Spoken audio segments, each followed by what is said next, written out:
Cámara de Diputados de Entre Ríos.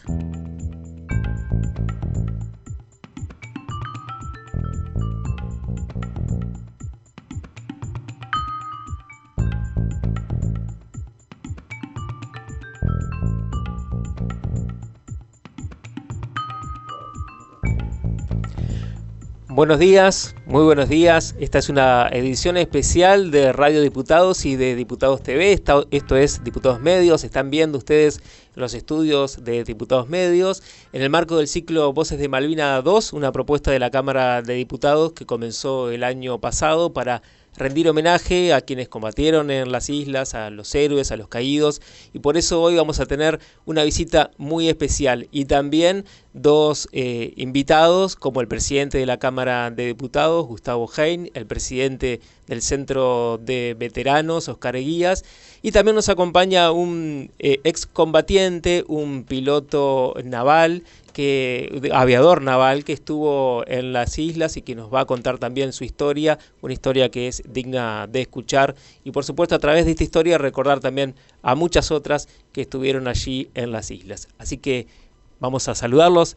En primer lugar el presidente de la Cámara, Gustavo, bienvenido, gracias por estar aquí en la radio, por acercarte. No, por favor, para nosotros son momentos especiales, como siempre intentamos pregonar, que son estos momentos donde, más allá de la fecha, que son fechas muy sensibles a nuestro sentimiento con respecto a lo que es la causa Malvinas, también poner en valor a aquellas personas que hoy están contándonos en primera persona sus historias, sus vivencias, el olvido, muchas veces de un Estado ausente que intentó en algún tiempo atrás, lejano, ocultar una historia que nos marcó a fuego para siempre, nos sigue marcando a fuegos. Ellos respiran la causa Malvinas y lo ves en sus miradas, lo ves en sus luchas, en esa causa que intentamos que no sea una causa perdida, al contrario, es una causa totalmente ganada porque hay actitud y valió la pena lo que se hizo. Se dejó todo allá, pero hay, recién lo hablábamos en una charla previa, en esas cifras frías que hoy el olvido de un Estado duplicó la cantidad de muertos y casi triplicó la cantidad de muertos de los caídos de Malvinas con el suicidio. Digamos, nuevamente ese fantasma que sobrevuela sobre todos nosotros se hace cuerpo en la causa Malvinas. Entonces, digamos, ¿cómo no vamos a estar haciendo que nuestro tiempo en este paso por la política valga la pena? Y es visibilizar a quienes debemos visibilizar. Así que muy contentos de poder compartir con los héroes un momento. Y Oscar vino acompañado también de no solamente nuestro invitado especial, que es José Arca, sino también de otros combatientes, ¿no?, que te han acompañado hoy aquí en esta reunión con el presidente, recién contaban. Así que primero saludarte, Oscar, darte la bienvenida y que nos presentes al invitado. Sí, cómo no. Muchas gracias por la invitación. Primero quiero agradecer al presidente de la Cámara de Diputados porque el ciclo Voces de Malvinas es por el segundo año consecutivo y tenemos que decir, porque nobleza obliga, que es el segundo año en la historia de la provincia que se hace esto, que se abre la Cámara de Diputados. Por lo tanto, es digno de destacar este punto, porque malvinizar a veces no es fácil, pero es mucho más, estamos más tranquilos si nuestra propia casa abre sus puertas para los veteranos. Así que en ese punto agradezco a Gustavo. Después quiero agradecer al personal de la comisión que no está aquí, pero sí me acompaña, a Claudio Schiavone, a Ricardo Álvarez y a Silvia Costa. Y por supuesto que tenemos el lujo, el honor de tener a José Arca, que es un aviador naval, pertenece a la aviación naval, por supuesto. Él ha venido a dar una charla. Nosotros nos tomamos el atrevimiento de contactarnos rápidamente con él y él con nosotros. Queríamos traérselo aquí al gobierno, a la Cámara fundamentalmente. Y bueno, y nace todo esto, así que para mí, las palabras ya están de más para mí. Creo que José es el centro de atracción aquí, es quien debe contar y en donde nosotros queremos fundamentar este espacio en este momento. Así que me parece que José es el protagonista. Buen día, José, ¿cómo estás? Buen día, gracias. ¿Te podemos tutear? Por supuesto. Bueno. Por supuesto. Has llevado por todo el país tu testimonio de vida, tu testimonio de lucha también por la memoria de los caídos en Malvinas, pero hay sucesos que parecen de película, pero que en realidad fueron verdad, lo sufriste, lo viviste en carne propia. ¿Qué pasó en las islas, en aquel momento en que te tocó intervenir junto a tus compañeros, a tus jefes también? ¿Querés contarnos esa historia? Sí, cómo no. La historia comienza un poco antes de la Operación Rosario 2 de abril. La Marina me distingue con un curso del avión superestandar en Francia y me manda un 1 de enero de 1982 a hacer el curso del avión más moderno que nosotros estábamos incorporando a la Argentina. Este beneficio, por supuesto, para nosotros, estar en esa posición para mí fue inmejorable, y me trasladé a Francia a estudiar el avión, habiéndome preparado previamente en el idioma, porque nosotros obligatoriamente debemos saber el inglés por las manuales y operación, y incorporando otro idioma más como es el francés para recibir las clases de este avión. Me sorprende el 2 de abril, la Operación Rosario en Francia, estudiando en una base aeronaval francesa, Landivisión, y se desarrollan todos los acontecimientos que es de público conocimiento. Gran Bretaña se empieza a preparar. A mí no me convoca para regresar al país, no me convoca, la Marina no me requiere, y yo decido venir voluntario al conflicto porque la Argentina me preparó hasta ese momento durante 10 años para cuando me necesitara. Entonces voluntariamente abandoné el curso y me vine a la Argentina para ir al conflicto. El conflicto en sí tiene muchas facetas. Mi experiencia en particular fue el 21 de mayo. Entre ese periodo pasa que embarcamos en el portaaviones. Por supuesto me incorporé al último avión que yo estaba adiestrado, que es el A4. Pertenezco a los Halcones. Y pasó por la operación de portaaviones. Durante el conflicto desembarcamos los aviones porque fuimos amenazados por submarino nuclear para hundir el segundo buque insignia que teníamos nosotros, que era el portaaviones, y fuimos a operar de Río Grande, que es el punto más cercano a las islas, para esperar el desembarco de los ingleses. Y un día 21 de mayo, mi amigo, compañero y camarada Owen Kripa descubre en una operación solitaria el desembarco en un lugar no tan previsto por las dificultades de la playa para desembarcar, pero eso demuestra la superioridad que tenían los ingleses para operar en todo terreno. Y a partir del 21 de mayo, a primera hora que se descubre la flota, empezaron a salir las oleadas de aviones hacia las islas para evitar ese desembarco. Salen los primeros 6 aviones nuestros, con el capitán Castro Fox a la cabeza mostrando el ejemplo como comandante, y nosotros la espera en la segunda división de 6 aviones esperando el regreso de ellos para nosotros iniciar nuestro ataque. Y así fue el 21 de mayo, 14:05, despegamos 3 aviones primeros y 15 minutos después los otros 3. Y quiero hacer acá la salvedad de que nosotros deberíamos haber hecho combustible en el aire, o sea, reabastecimiento de combustible, porque la autonomía no nos permitía llegar.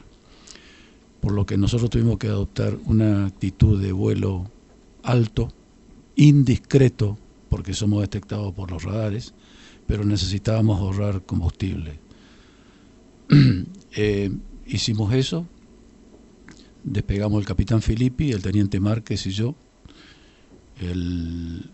No voy a dar muchos detalles por el tiempo que tenemos, pero sí para que se conozca la misión. Fuimos detectados antes de llegar a las islas, 200 kilómetros antes nos pegamos al agua, a no más de 3 metros de altura, a 1000 kilómetros por hora, los 3 aviones. Eso evitaba que fueran detectados, digamos. Por supuesto, el lóbulo radar tiene 3 lóbulos de detección. El superior, que depende de la característica de un radar, detecta a 350 o 400 millas, el lóbulo medio a menor distancia y el lóbulo bajo es casi a la altura del horizonte. Entonces el vuelo bajo le permite al avión tener cierta defensa en el ataque, y eso es lo que tratamos de hacer. Pero no fue así porque ya fuimos detectados, sin que nosotros sepamos, porque como hablábamos con el señor presidente de la Cámara, era una tecnología de modelo 80, como eran los ingleses, y nosotros teníamos una tecnología del 50. Particularmente yo volaba un avión 1953. Claro. Entonces la diferencia tecnológica era abismal. Nosotros íbamos ciego, sordo y mudo sobre todo porque no se habla, y ellos emitiendo, porque ya estaba declarada el desembarco, ellos sabían que nosotros íbamos para allá. O sea que nos estaban esperando. De hecho salieron al encuentro. Yo tengo la posibilidad de hablar diciendo lo que dicen los ingleses, no lo que digo yo, porque podría carecer de objetividad. Digo lo que dicen los ingleses. ¿Qué dicen los ingleses? Y los ingleses, nosotros nos contactamos con 2 ingleses que combatieron con nosotros, con Clyde Morell y John Leamings. Mantuvimos correspondencia con ellos, intercambiando cómo fue el combate. Pero voy a seguir con la cronología. Clyde Morell y John Leamings salen al encuentro porque los mandan a derribarnos a nosotros. Nosotros llegamos a las islas, el objetivo de buscar un barco que estaba en alerta temprana, como era la fragata Arden, navegando con la característica que le digo, pegada a la isla Soledad a la costa. Fuimos al encuentro de esa, hasta verlo. Bueno, en ese momento Clyde Morell y John Leamings nos buscaban porque el radar le decía que estábamos ahí abajo, pero ellos no nos veían. Esto también viene, todo este relato viene de la mano del almirante Alan West, que es el comandante del buque que atacamos nosotros, que vino a la Argentina y tuvimos la oportunidad de conversar con él. Entonces, ¿qué palabra más autorizada que el comandante del buque para decir qué es lo que pasó? Al igual que Morell y Leamings, que estuvieron observando. Cuando decidimos atacar a la fragata, estando por el través, y entramos al agua, se produce una cortina de fuego como se ve en las películas. Explosiones en el aire, impactos entrando en el agua, nosotros íbamos rasante, impactos en el agua, los misiles pasando, y nunca nos preguntamos por qué no Alan West no disparó antes. Y él decía que volábamos nosotros tan bajo que el radar, como el sistema de tiro es automático de ellos, totalmente automatizado, el hombre solamente supervisa, el radar nos detectó, pero no podía discernir blanco costa por lo bajo que volábamos nosotros, entonces no le resolvía el tiro. Pero cuando nosotros iniciamos el ataque hacia el agua, le resolvió el tiro, y a partir de ese momento formó lo que yo digo, esa muralla de fuego, sí, donde nosotros entrábamos al buque. En ese momento dice Clyde Morell que nos vio, pero ya era tarde porque nosotros entrábamos, nos comprometíamos con el barco a atacar a la fragata Arden, esperando el resultado para él obrar en consecuencia. Todo esto dicho por él, ¿no? Claro. Entonces comenta que ascendió a 3.000 pies, 4.000 pies y observó, es decir, era un espectador privilegiado del combate que pasaba abajo, esperando el resultado.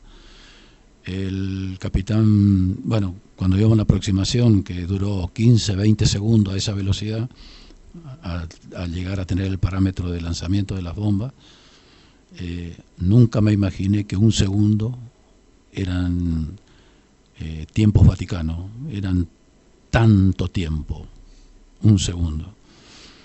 Y el capitán Felipe iba delante mío, yo quedé en el medio, en el ataque. En realidad tendría que haber entrado tercero, pero a esa velocidad y un giro de 90 grados hizo que nos intercalemos. Yo debería llevar 19 segundos detrás de él, porque cuando explota una bomba saltan las esquirlas y el 98% de las esquirlas tarda ese tiempo para que esté en el piso o en el agua y el otro avión pase limpio. Y yo lo que pretendía, yo llevaba 7 segundos, lo que pretendía era que el capitán Filippi errara. Así yo podía pasar libre y tirar las mías, pero no fue así. Lanzó sus 4 bombas, impactó con una de ellas en la popa del buque, como están en todas las revistas y yo tengo los documentos, y le digo una y en la popa, paso yo, tiro mis 4 bombas en el medio del fuego, en el medio de todo lo que saltaba en el aire, y Márquez me dice otro y en la popa. Entonces pasa Márquez, ya eso no evaluamos porque nosotros no vimos lo de Márquez, entonces tratando de ser objetivo no decimos cuál fue el impacto de Márquez, y hablando de lo que dicen los ingleses, ¿no? El capitán Filippi dice volvamos por la misma, que está libre. No, libre no estaba porque evidentemente nos venían siguiendo sin que nosotros sepamos, porque mi avión no tiene forma de detectarlo.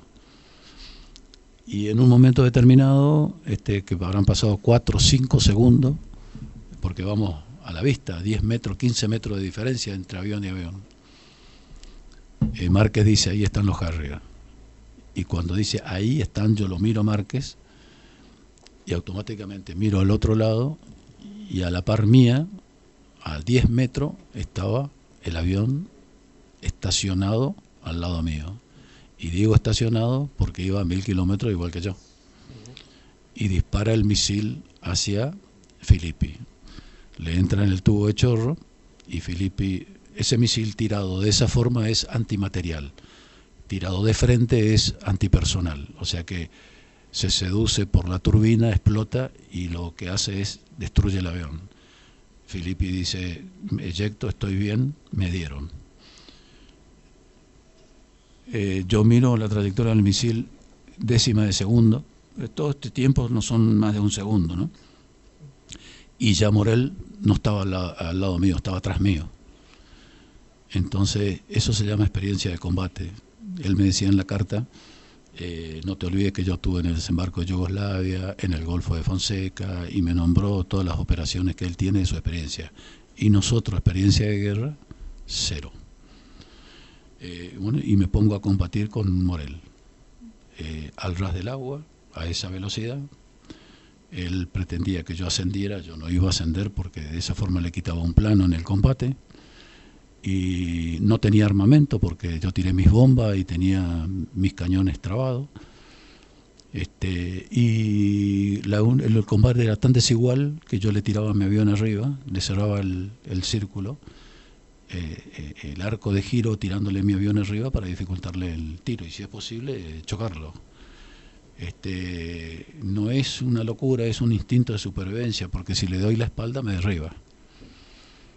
Entonces él me decía que me dificultó mucho el tiro por la forma en que yo volaba, tan bajo, giraba tan potentemente o tan fuertemente y me tenía que cuidarse de no chocar con el agua, de apuntarme y disparar. Entonces, pero el tiro de él es automático.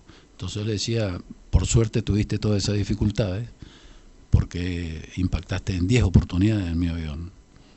Que no fue la suerte de Márquez, que en la segunda ráfaga de cañones su avión explotó en el aire. Y quedé combatiendo con él de esa manera tan desigual. Sufrí mucho destrozo en el avión, perdí el circuito hidráulico a esa velocidad. Es casi imposible manejar, pero la adrenalina suple todo eso. Y de pronto él abandonó el combate. Y le pregunto por qué abandonó el combate, y teniendo toda de ganar. Y me dice, porque me quedé sin munición y porque llegué al mínimo de combustible para volverme al portaaviones. Bueno, ahí la suerte y estadística corrió a favor mía. Entonces yo no tenía forma de regresar al continente porque le decía que la autonomía no nos permitía. Si no hubiésemos tenido ningún problema, llegábamos a Río Grande con 6 minutos. 6 minutos de autonomía para este avión. Cualquier error de cálculo, de viento, de navegación era eyectar en el agua. Pero hicimos lo mismo en la misión. Entonces irme a Puerto Argentino. Mi temor es que me derribara mi propia tropa, Claro. que es parte de la guerra. Hasta que llego a Puerto Argentino, a duras penas, en el interín me descompuse, y era porque no estaba respirando, porque mi máscara ya no tenía oxígeno, porque otro de los sistemas que me perdía el sistema de oxígeno. Cuando llegué a Puerto Argentino, sin poder ver la pista, por el estrés de combate que yo tenía, me guiaron a la pista y quería aterrizar y no me permitieron porque lo otro que me faltaba del avión era, no tenía un tren de aterrizaje, en el combate me lo arrancaron. Entonces no me quedaba alternativa que eyectar. Y me mandaron a la bahía, porque había 40 nudos de viento y abajo estaban en conflicto.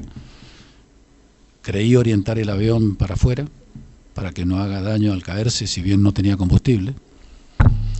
Y eyecté a 2000 pies. Acá quiero hacer una salvedad. Los aviones que volábamos nosotros estaban desprogramados, estaban fuera de servicio. Se los puso en servicio, entre comillas, a duras penas. De los 8 aviones que volábamos, 5 tenían los cartuchos eyectores vencidos. Y los largueros principales, que es la columna vertebral del ala y el fuselaje, estaban fisurados. De 5 aviones, ningún piloto puso un pero para cumplir la misión en esas condiciones. Mi avión era uno de ellos, el 312. Ningún piloto. Eso no van a decir los libros, pero quiero recalcar que va más allá del deber. Como en la guerra hubo muchos ejemplos que van más allá del deber. Eyecté. El avión yo creí que se iba para el mar abierto, y como había quedado con una pequeña inclinación, esto que voy a contar está en YouTube, filmado. El avión hizo un giro y me enfrentó mientras yo caía en el paracaídas. Y me enfrentó en 2 oportunidades, hasta que ordenaron tirar de abajo. No quería tirar a avión propio, hasta que imperativamente le hicieron disparar para... Y el avión suavemente hizo el último giro y cayó en la costa. No explotó porque no tenía combustible y quedó, sí, destrozado el avión. Y yo caí al agua, 5 grados de temperatura del agua. El equipo que llevaba puesto me permitía, en función de la temperatura ambiente del agua y del viento, una supervivencia de 35 a 40 minutos. Usted sabe que el corazón bombea para mantener la temperatura de 37 y si no, infarto. Y se me acercó un helicóptero de Svendsen, lo que hoy son hermanos míos, Svendsen, San Miguel y Santana, los tripulantes del helicóptero, tratando de darme una mano para ver cómo podían sacarme del agua. Me tiraron una soga, lo corté porque el peso que tenía. Me tiraron otro pedazo, lo volví a cortar. Era un helicóptero artillado, o sea que no estaba preparado para el rescate, pero querían sacarme. Svendsen me decía, yo veía que te estabas muriendo y no podía hacer nada. Yo no podía creer en el agua. Traté de supervivir en el agua. Cometo un error que me salva la vida porque desprendo el bote salvavidas, que es un cojín que se lleva abajo, y lo tiro y eso me salva la vida. Y ya va a ver por qué me salva la vida. Trato de subir al helicóptero. El helicóptero hace maniobras tan traumática como es tener la panza del helicóptero a 1,5 metros, y el esquí casi a la altura del agua, yo prenderme para tratar de colgarme. Se me congeló las manos, los pies, la nuca, prácticamente la cabeza. No tenía movilidad en los dedos. Entonces decidí sacarme todo el equipo, tirarlo y quedarme nadando, porque yo tenía fe en mi estado físico. Yo siempre fui deportista toda mi vida, de alta competición. Entonces empecé a nadar a la costa. Y de la costa estaba Owen, Kripa y Casanseu, y a los gritos me dijeron que no podía llegar a la costa porque la costa estaba toda minada. Entonces la equivocación anterior que digo de que tiro el bote salvavidas me salva, porque el instinto de supervivencia hubiese hecho que el esfuerzo, que ya no daba más, me suba al bote y me vaya a la costa a ver qué pasa. Y eso, en ese momento, me entré a desesperar y dije, si me desespero, me muero en 5 minutos, y si me tranquilizo, me muero en 10 minutos. Y opté por morirme en 10 minutos. Lo llamé al helicóptero y ahí es donde Svendsen hace una maniobra fuera de todo parámetro, que lo hace solamente los elegidos. Mete el esquí casi dentro del agua, me pone casi a la altura de la cabeza. Imagínese el espectáculo ese con las olas pegando en el helicóptero. Sale San Miguel al esquí del helicóptero, más allá del deber, con equipo overall simplemente, cosa que si el helicóptero se zamarreaba y él caía al agua duraba 1 minuto, más allá del deber. Yo le pongo el antebrazo, porque no manejaba la mano, al esquí, le pongo la entrepierna como una suerte de caballito invertido. San Miguel me agarra la cabeza y me dice subí, y le digo no, ahora o nunca. Le golpea a Svendsen y dice vamos, levanta el helicóptero, me lleva a la costa, no se puede apoyar por supuesto porque estoy yo abajo, me tiro de espalda, me suben al helicóptero, me llevan al hospital de campaña. El hospital es un tinglado donde estamos todos juntos, me radiografían, achatamiento de vértebras, múltiples achatamientos de vértebras, fractura en mano derecha. En qué momento me fracturé nunca lo supe. Y otros problemas de columna, de hernias y todo lo demás que quizás lo traía de otro momento. Para una guerra eso es nada. A las 24 horas me fui a primera línea porque había comida. Tuve 7 días más en combate, ya en Malvinas. Me evacuaron en un avión de mi Fuerza Aérea. Yo a partir de ese momento digo mi Fuerza Aérea y mi Ejército Argentino, porque el trabajo en conjunto es el éxito, no el individualismo. Y hoy estoy difundiendo la causa Malvinas con ustedes. Y una forma de difundirla es contando esta historia, ¿no? Cuando vos contás esta historia, supongo que no debe ser fácil porque te hace revivir todo eso que viviste, que fue tan difícil, pero también es como un honor, ¿no? Haber podido atravesar por esa situación. Una situación muy difícil, muy traumática, pero a su vez es un honor para vos. Esto que nos pasó no solamente a mí, sino le pasó a gran cantidad de casi todos los, por no decir todos los excombatientes, es algo que lo vamos a llevar de por vida, de por vida. Algunos soportan de una manera, otros soportan de otra manera. Hay muchas pérdidas posguerra, y lo llevamos con orgullo.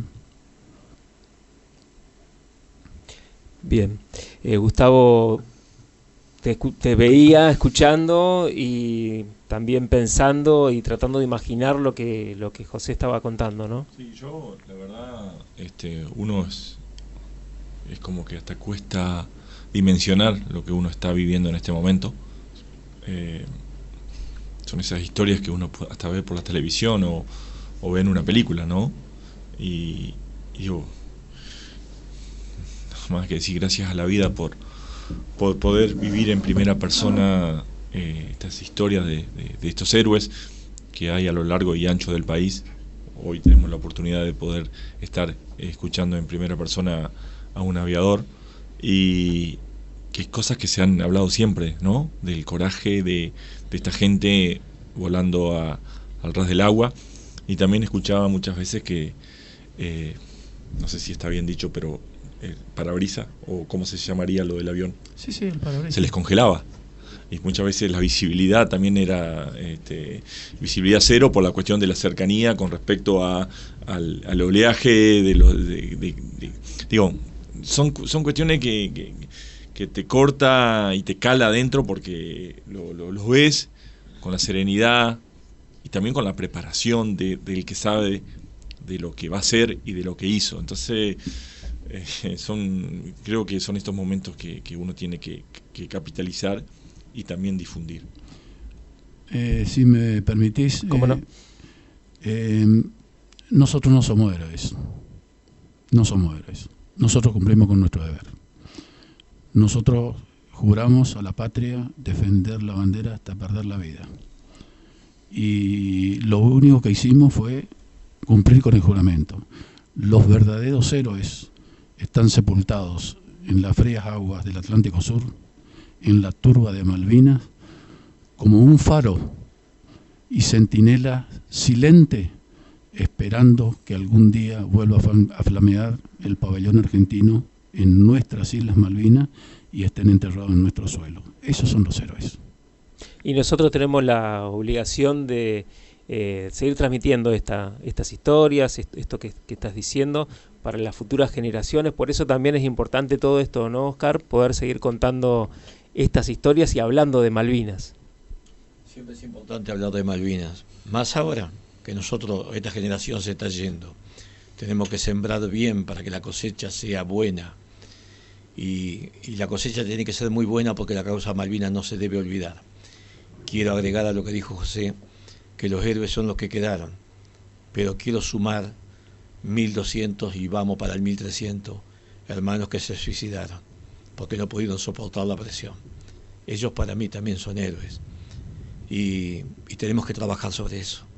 Queda mucha gente todavía que tenemos que ayudarla, apuntalarla y apoyarla. Así que nada, agradecer al presidente y agradecer a José este espacio que nos han dado.